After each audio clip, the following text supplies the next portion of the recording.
Hey folks, Jim Thomas here, Fitness Management and Consulting, and welcome to our channel today. I appreciate y'all being here. And if you're new to the channel, if you're finding us that very first time, welcome. It's good to have you. And our topic for you today, it's 5 reasons that salespeople fail in their first months. 5 reasons that salespeople fail in their first months. Now, before we get into our topic here today, just a quick reminder that my focus, my mission here in the channel is I want to be able to provide as much information as I can to as many people as I can across the globe. And the best way I can do that is when you choose to subscribe to the channel. So if you've not yet done so, please take a moment, hit that subscribe button. I appreciate it. And then to learn more about me, learn more about my company and how we can help take your business that next level, be sure to check out those links below. And then for you folks who are looking to open a new gym, you need funding. You have an existing operation, you need funding. Perhaps you're looking to acquire a gym, you need funding. We can help with funding for up to $400,000. It is unsecured. There's no restrictions on use. The basic qualification for it, it's a 680 or better credit score in all 3 credit bureaus, Equifax, Experian, and TransUnion, and a minimum income of $50,000 per year each of the 2 previous years. Check out the links below under financing and funding for more information on that program, as well as other options that we have to help grow and develop your business. So with all that said, 5 reasons that gym salespeople fail in their first months and how to fix it. And it's one of the big challenges, turnover in staff. And there's a lot of things that can kind of play into this a little bit, but I want to give you 5 things that we've kind of talked about here internally of things that we see that are happening. And so if you're a person that trains new people, listen up.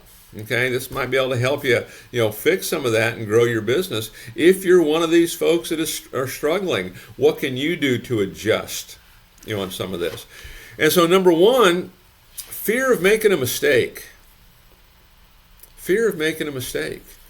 And this could become at all levels. It could be in the sales process, it could be in the outbound call, it could be in your software. Fear of making a mistake. And here's my message. Okay, now hopefully we're training enough that we can fix this, okay?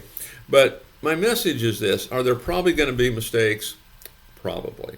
Okay, I'd rather see the mistake because we're being too aggressive than being too passive.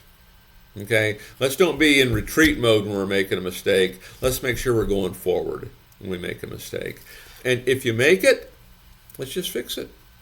That's all. Let's just fix it. Let's take that fear out of that, because the reality is, I don't care who it is, mistakes will get made. Okay, mistakes will get made. We just don't want to repeat the same mistake, that's all. Okay, and it's one of the things that, a lot of folks have heard me talk about quite a bit is in conversations and meetings. I always ask, hey, what's working well, what's not? Because if it's working well, let's make sure we continue it. If it's not working well, let's get it fixed. We don't want the same thing to not be working, okay, on a regular basis. So, but as far as fear of making a mistake, let's make that mistake because we're pushing forward, not because we're in retreat. Number 2, unrealistic expectations. Unrealistic expectations. And boy, we're talking about new folks, right? Most new folks are not going to come in and, set the world afire. I mean, there's going to be a ramp up period there. But let's make sure we manage our expectations. Okay, and let's just kind of talk about sales, for example. One of the realities, you're not going to sign up everybody. Not everybody's going to want to be part of, what you have. Okay, and one of the ways that I've always looked at this is, let's just say you want to make 10 sales, whatever your number is. Okay, you want to make 10 sales for the month. Well, the best way to look at that is you need to give 20 presentations. Let's find out a way to talk to 20 people. Because the problem with this, with unrealistic expectations, is I talked to 2 or 3 people today, and none of them wanted to become a member, and now we're kind of down and out, okay? And maybe we're thinking this isn't for us. But the reality is, I'm going to build that into the equation.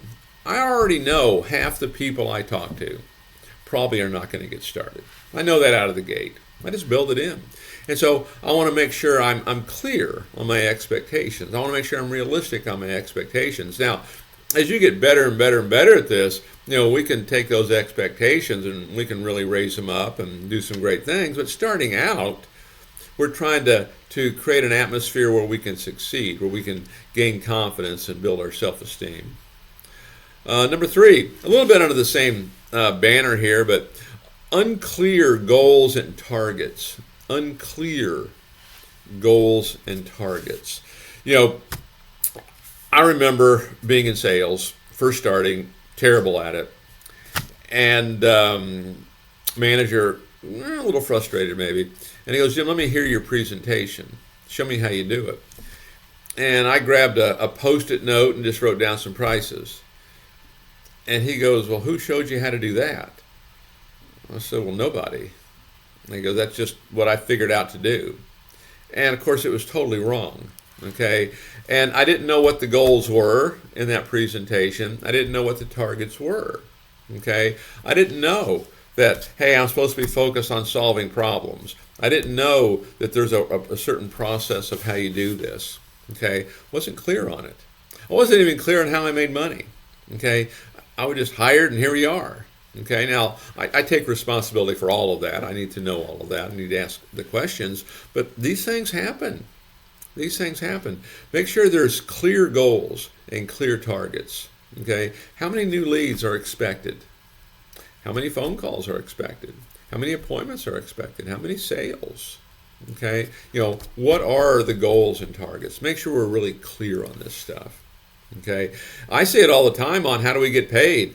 I've always been amazed at how a person can work at a place and not really be clear on how they're getting paid, or not being clear on how many more sales they need to have before the end of the month to hit the top number. Okay, let's make sure we're clear on these things. Anytime you kind of mess with money, you really mess with attitude. Number 4, maybe the biggie of all, 5 reasons salespeople, fail in that first month. Lack of training. Now, from my standpoint, we won't get into it here. You can check other videos for this. But, I like to see all that training done a week in advance before they actually get started. When they actually get started, I want them to be ready to hit the ground running. But with that said, train. We want to train our staff.